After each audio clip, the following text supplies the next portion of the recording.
Let's just kind of glance through this article on CBN.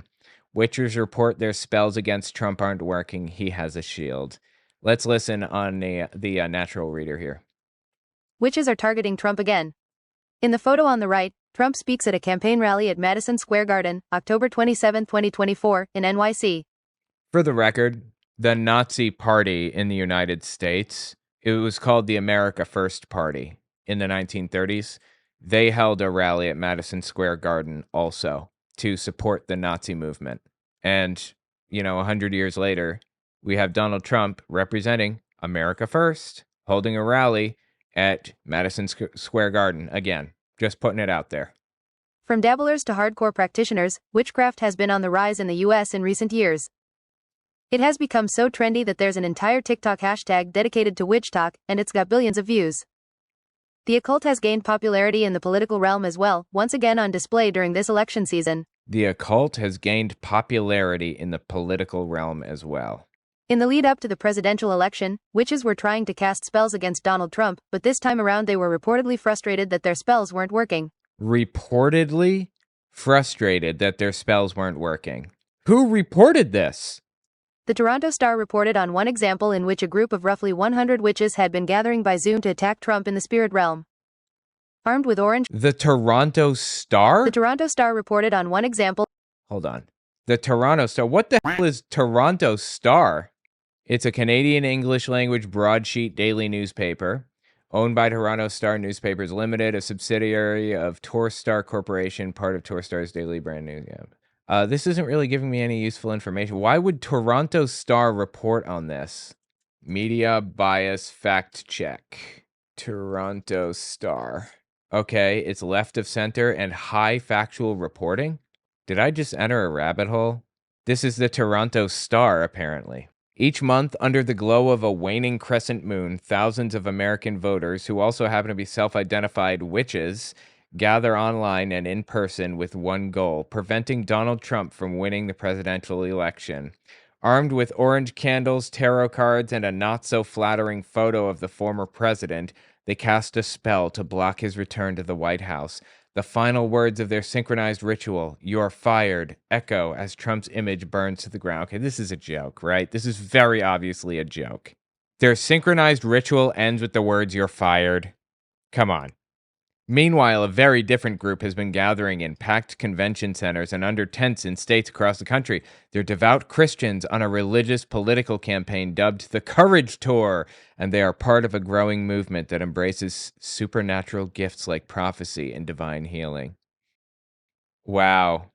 With raised, swaying hands, a collective prayer chants, they rally for two divine interventions: make Trump president again, and protect him from what they see as the forces of evil arrayed against him. Both groups see each other as opposites, one using the occult, the other invoking miracles, but both believe in the supernatural's power to influence an election where Kamala Harris and Donald Trump are neck and neck in opinion polls. Yeah, I'm sorry. I'm having trouble believing this stuff about witches or whatever, and I'm having trouble believing it's real at all. "You're fired" is their collective synchronized ritual. I do know for a fact that the Christian nutcases are out there praying for Trump and all of that. I mean, that's obvious. I mean, he named one of the people that does that his spiritual director or whatever the hell she is, Paula White.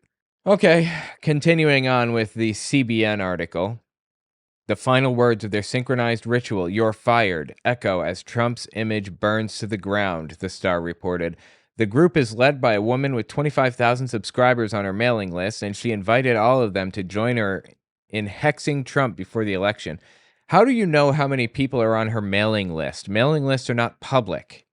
But other news outlets reported that some witches were publicly bemoaning the failures of their spells against Trump. Other news outlets. Okay. An ABC news outlet in Alabama reported about witches writing on the Reddit forum that the spells won't work like before, with one of them saying she believes it's because many people are praying. This is a joke. This is very clearly a joke. An ABC news outlet? Self-proclaimed witches say spells won't work against Trump. This is the article on some ABC3340.com, whatever the hell that is. by Jessica Botello. Former President Donald Trump has frequently said his opponents lead politically motivated witch hunts in hopes of destroying his chances at a second term in the White House. In recent months, potential evidence has emerged that shows so-called witches discussing whether they should cast spells against Trump ahead of the 2024 presidential election, according to a post about witches versus patriarchy on Reddit. Okay, wow. I have absolutely stumbled into a rabbit hole. I don't know what this website is, but it's bottom of the barrel news reporting. This is not high quality anything. I don't know what ABC 3340 is. And the website's just trash. Another posted, I hate to say this, but don't do magic against him. He has a form of protection surrounding him that feeds off of magic done against him. You'll have better results if you focus your magic on helping his opponent or protecting yourself and others. This is a joke. This is absolutely insane. Trump publicly acknowledged God's protection of his life on multiple occasions since he was nearly assassinated. Witches seem to be obsessed with trying to hex Trump since he entered politics. As CBN News reported, throughout Trump's first term in the White House, witches were publicly trying to bind him and even his Supreme Court picks, casting spells against them, especially right before the 2020 election. The trendiness of witchcraft on social media makes some young people believe it's just a harmless hobby, but people who used to be practitioners of witchcraft warn it is real and it eventually destroys the person practicing it. I don't know who needs to hear this, but witchcraft is not real, okay? Hexing is not real. It's fake. You know how I know that?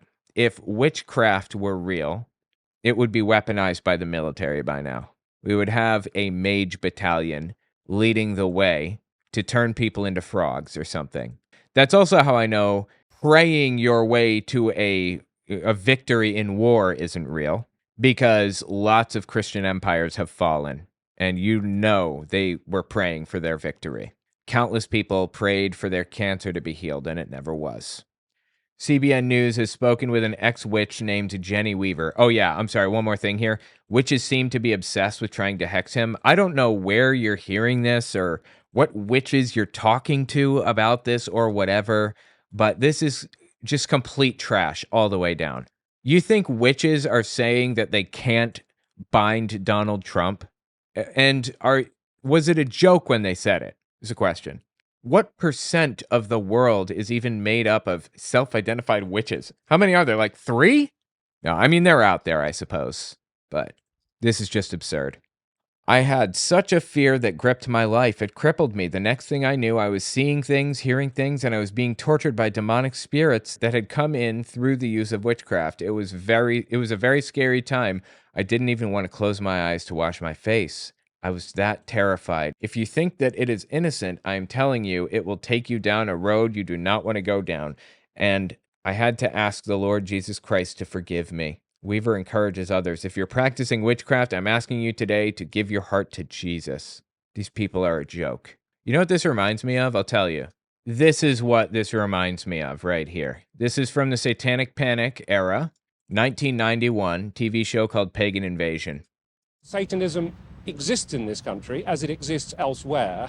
It is appallingly evil. It is about murder. It is about child abuse. It's about sexual abuse. It is no joke and must be taken seriously and get help. Must be dealt with. No, Satanism is not real, okay? Witchcraft is not real. Maybe some people out there pretending to do witchcraft or some other. It's not real, okay? Again, the military would have weaponized it by now. If they can ritually abuse children, if they can in any way sexually abuse children, anything to destroy a child's innocence. Like, what a disgusting thing to say. How did that even enter your head? How would one even come to that conclusion? Like, that's really depraved to say. Or their trust, or their wonder at the world, they will do it. The most tragic stories that I've ever heard are where a child has told people what's been happening, and the adults have said, don't be stupid, that doesn't happen in this country, you're making up stories, you're lying. Well, the things that children were saying were happening during the Satanic Panic were things like the teacher was floating above the ground, like levitating, and putting a saddle on their back and riding them around the room like a horse. That was the original story from the satanic, the thing that started the satanic panic. It was a famous daycare that closed down in the 80s, and everybody there went to jail, even though they were innocent. Or just about everybody did. Even though 100% innocent. The kids weren't lying. They were making up stories. They were being children. They're like 4 years old or something. Children tell stories, especially when they're prompted by the adults around them to tell them the truth. Tell me the truth. What happened? Give me the real story. I know something happened. I know we did something. Anyway, this right here specifically, this is what I was thinking about when I first heard this. When I was reading the witch thing, where it said, I had such a fear that gripped my life. It crippled me. The next thing I knew, I was seeing things, hearing things, was being tortured by demonic spirits that had come in through the use of witchcraft. This is what I thought right here. There's something about sacrifice. If you do it once, you want to do it all the time. Once you've actually passed the barrier of sacrificing an animal, you get this sort of bloodlust. What is f***ing wrong with you? Really? This is completely fake. And these people are like doing a caricature of what they think Satanists are like. Get help. Where you really want to do it. And I really wanted to do it. Stop it. Get some help. Really. That goes for all of them. Anyway, tell me what you think about it in the comments.